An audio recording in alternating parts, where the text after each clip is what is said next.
लेकिन वाइब्रेंट गुजरात का आयोजन ऐसे माहौल में किया गया जब तब की केंद्र सरकार भी गुजरात के विकास को लेकर बेरुखी दिखाती थी। मैंने हमेशा ही कहा है कि गुजरात के विकास से देश का विकास, लेकिन उस समय केंद्र सरकार चलाने वाले गुजरात के विकास को भी राजनीति से जोड़कर देखते थे। केंद्र सरकार के मंत्री तब वाइब्रेंट गुजरात समिट में आने से मना कर दिया करते थे। व्यक्तिगत रूप से तो मुझे बताते थे कि नहीं हम जरूर आएंगे, पता नहीं पीछे से डंडा चलता था, वो ना कर देते थे। सहयोग तो दूर की बात, वो रोड़े अटकाने में लगे रहते थे। विदेशी इन्वेस्टर्स को धमकाया जाता था कि गुजरात मत जाओ। इतना डराने के बाद भी विदेशी इन्वेस्टर्स गुजरात आए।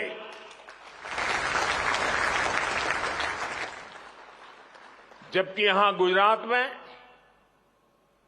उन्हें कोई स्पेशल इंसेंटिव नहीं दिया जाता था। वो यहां आते थे क्योंकि उन्हें यहां good governance, fair governance, policy driven governance, equal system of growth और ट्रांसपेरेंट सरकार का अनुभव रोजमर्रा की जिंदगी में आता था। आप कल्पना कर सकते हैं, जब वाइब्रेंट गुजरात की शुरुआत की गई थी तब गुजरात में बड़े बड़े होटल भी नहीं थे जहां पर इतने सारे विदेशी मेहमानों को रुकवाया जा सके। जब सारे सरकारी गेस्ट हाउस भी भर जाते थे तो हमारे सामने सवाल होता था कि अब बाकी लोग कहां ठहरेंगे। ऐसी स्थिति में बिजनेस हाउस ने को मैंने कहा, भाई जरा आपके कोई गेस्ट हाउस वगैरह है तो वो भी छोड़ दीजिए ताकि उनके काम आ जाए। यूनिवर्सिटी के गेस्ट हाउस तक का हमने उपयोग किया। उनके गेस्ट हाउस में मेहमानों को रुकने का इंतजाम किया गया। कुछ लोगों को बड़ौदा भी ठहराना पड़ा। साथियों, मुझे याद है 2009 में जब वाइब्रेंट गुजरात का आयोजन किया गया तब पूरी दुनिया में मंदी का माहौल था, मंदी की चपेट में दुनिया थी और सबने मुझे बताया, हमारे अफसर भी मुझे बता रहे थे कि साहब इस बार वाइब्रेंट गुजरात स्थगित कर दीजिए, ये फ्लॉप हो जाएगा, कोई नहीं आएगा। लेकिन मैंने उस समय भी कहा, जी नहीं, ये रुकेगा नहीं, ये होगा। अगर विफल हुआ तो आलोचना होगी और क्या होगा, लेकिन आदत छूटनी नहीं चाहिए।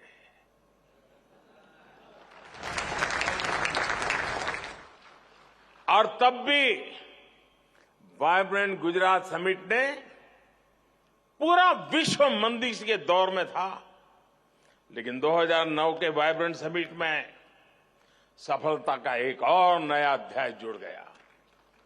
साथियों, वाइब्रेंट गुजरात की सफलता इसकी विकास यात्रा से भी समझी जा सकती है।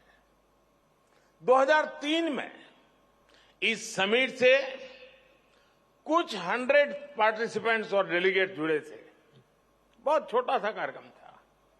आज 40,000 से ज्यादा पार्टिसिपेंट्स और डेलीगेट्स इस समिट में हिस्सा लेने के लिए आना शुरू हुए हैं। 2003 में इस समिट में सिर्फ गिनती भर देशों का पार्टिसिपेशन था।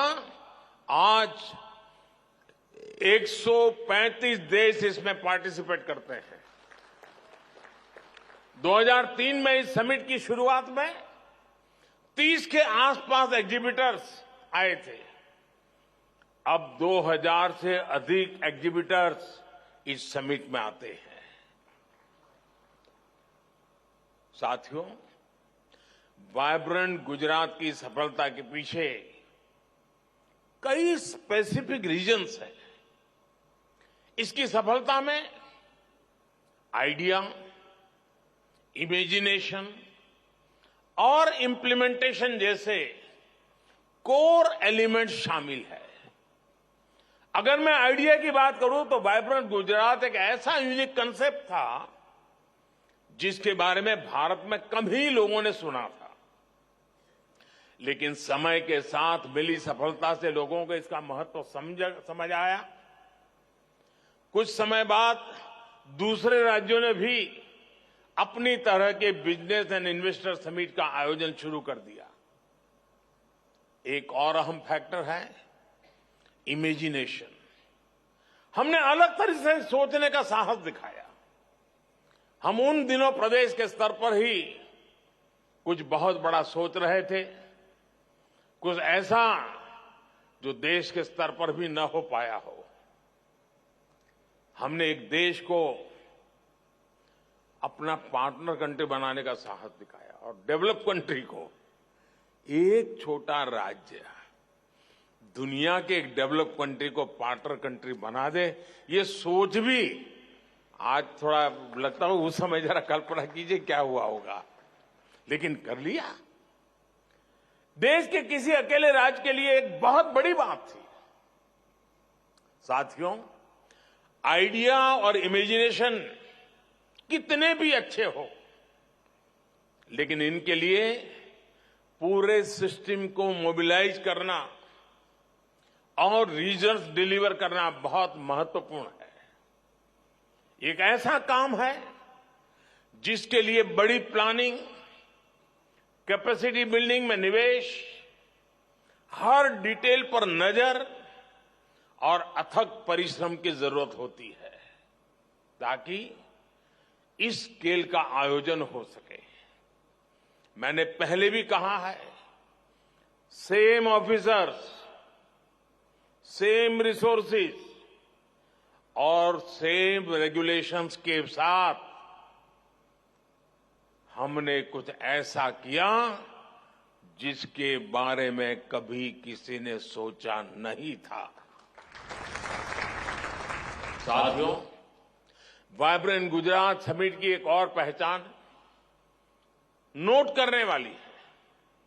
आज vibrant Gujarat one time event से एक इंस्टीट्यूशन बन गया है जिसका सिस्टम और प्रोसेस सरकार के भीतर और सरकार के बाहर साल भर स्वतः चलता रहता है। चीफ मिनिस्टर्स बदले, करीब करीब पुराने लीडिंग ऑफिसर तो सारे के सारे रिटायर्ड हो गए। जो 2001 में पहली बार गुजरात आए होंगे ऐसे अफसर आज गुजरात संभाल रहे हैं, सीनियर हो गए हैं।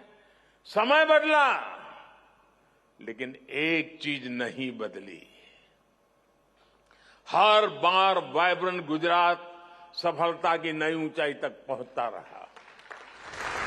ऐसा इसलिए हुआ क्योंकि हमने प्रोसेस को संस्थागत बना दिया। इस सफलता की जो कंसिस्टेंसी है, उसके लिए यही ताकत इसका आधार है। और इसके लिए इंफ्रास्ट्रक्चर पर भी वैसे ही बल दिया। कहां कभी टागोर हॉल में कार्यक्रम होता था, फिर कभी यहां साइंस सिटी में ही तंबू लगा करके कार्यक्रम किया था, और आज महात्मा मंदिर बन गया। साथियों, जिस भावना के साथ हमने वाइब्रेंट गुजरात समिट को आगे बढ़ाया, वैसा आमतौर पर हमारे देश में बहुत कम देखने को मिलता है। हम ये समिट करते थे तो गुजरात में, लेकिन हम इसके जरिए हर राज्य को लाभ पहुंचाना चाहते थे। बहुत कम लोग हैं जो हमारी सोच को आज भी समझ पाए हो। वो अपने एक दायरे में सिकुड़ करके बैठे हुए हैं।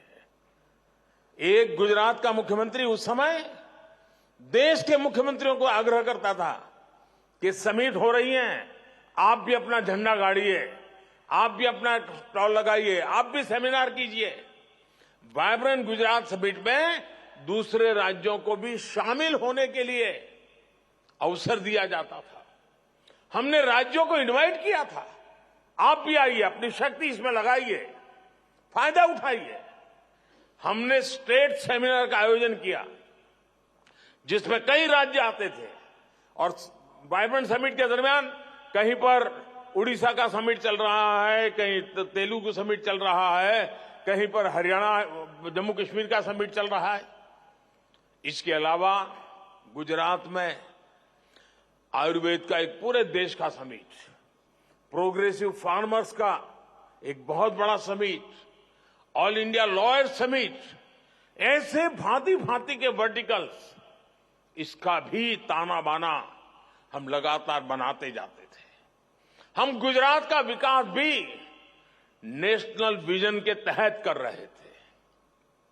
साथियों, 20वीं शताब्दी में हमारा गुजरात, हमारी पहचान क्या थी?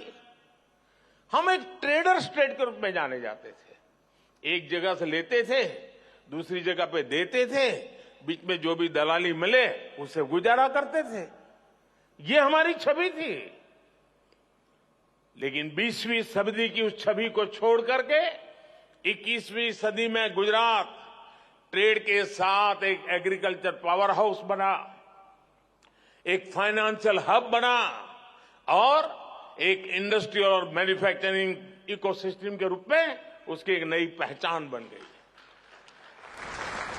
इसके अलावा गुजरात की ट्रेड बेस्ड रेपुटेशन भी काफी मजबूत हुई। इन सभी के पीछे वाइब्रेंट गुजरात जैसे आयोजनों की सफलता है, जो आइडिया, इनोवेशन और इंडस्ट्रीज के इंक्यूबेटर की तरह काम कर रहा है।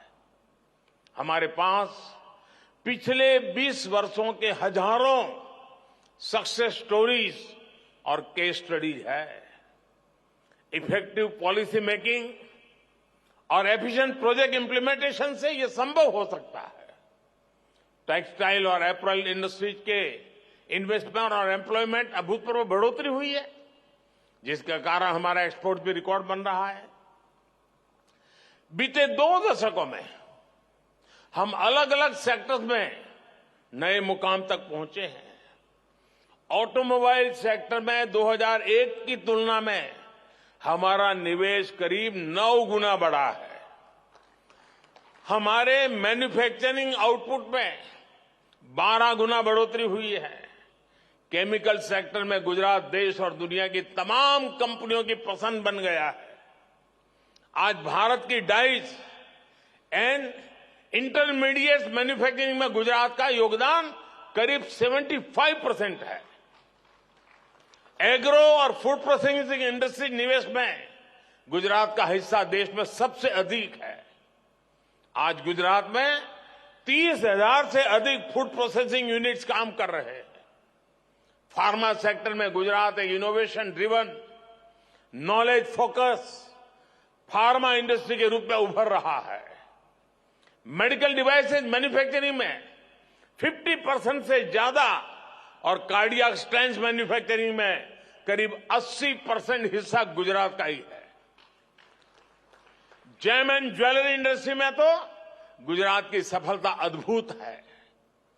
पूरी दुनिया के प्रोसेस डायमंड्स का 70% से ज्यादा हिस्सा गुजरात का है। भारत के डायमंड एक्सपोर्ट्स में गुजरात का योगदान 80% है। सिरामिक सेक्टर की बात करें तो गुजरात का मोरबी क्षेत्र अकेले ही देश के सिरामिक मार्केट में 90% शेयर रखता है। यहीं पर सिरामिक टाइल्स, सैनिटरी वेयर और अलग अलग सिरामिक प्रोडक्ट्स की करीब 10,000 मैन्युफैक्चरिंग यूनिट्स हैं। गुजरात भारत में टॉप एक्सपोर्टर भी है। पिछले साल राज्य ने करीब $2 बिलियन का एक्सपोर्ट किया था। आने वाले समय में डिफेंस मैन्युफैक्चरिंग बहुत बड़ा सेक्टर होगा। साथियों, हमने वाइब्रेंट गुजरात की शुरुआत की तो हमारा इंटेंशन था कि राज्य देश की तरक्की का ग्रोथ इंजन बने। समझ आया मैं क्या कर रहा हूं? जब हम यहां काम कर रहे थे तब हमारी कल्पना थी, हमारी सोच थी कि गुजरात देश का ग्रोथ इंजन बने। चलिए, थोड़े लोगों को समझ आया। देश ने इस परिकल्पना को हकीकत बनते देखा है। 2014 में जब हमें देश की सेवा करने का अवसर दिया तो हमारा लक्ष्य भी विस्तार हुआ और हमारा लक्ष्य था कि भारत दुनिया का ग्रोथ इंजन बने।